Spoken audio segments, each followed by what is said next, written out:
আগামী 3 তারিখ, যেহেতু শবে বরাতের রাত কবে?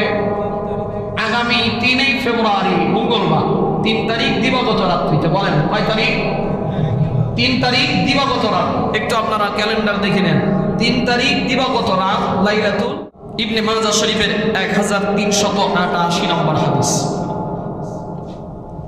وعن علي بن أبي طالب رضي الله تعالى عنه قال قال رسول الله صلى الله عليه وسلم إذا كانت ليلة النصف من شعبان فقوموا ليلها وصوموا يومها فإن الله ينزل فيها بغروب الشمس إلى السماء الدنيا فيقول ألا من مستغفر فأغفر له ألا من مسترزق فأرزقنا ألا من مبتلي فأعوافي له ألا كذا حتى يطلع الفجر।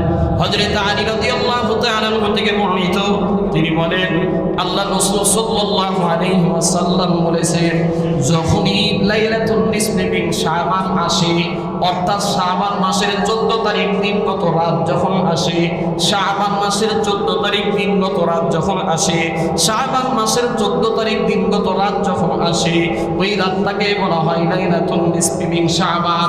আমরা যেটাকে প্রসিদ্ধ ভাষা হলো শবে বরাত, যেটাকে আমরা শবে বরাত বলে বুঝি। আমার নবী ডাক দিয়ে বলেন, আল্লাহর নবীজি বলেছেন, এই রাত্রিতে তোমরা 2টা আমল বেশি বেশি করে করবা। 1 নম্বর আমল ফাকুমু লাইলাহা, এই রাত্রিতে তোমরা দাঁড়ায়া দাঁড়ায়া ইবাদত বন্দেগীর ভিতরে কাটায়া দিবা। এই রাত্রিতে দাঁড়ায়া দাঁড়ায়া তোমরা বেশি বেশি করে নফল ইবাদত করবা, উমরি কাজা আদায় করবা। জীবনের যত নামাজ ছুটে গেছে এই রাত্রিতে তোমরা এই নামাজগুলো আদায় করে নিবা। 2 নম্বর, দিনের বেলায় কি করবা? নবী জীবনের দিনের বেলায় পরের দিন, যেটা লাইলাতুন নিসফি মিন শাবানের পরের দিন, ওই দিনের বেলায় তোমরা রোজা রাখবে। কি রাখবে? সবাই বলে না।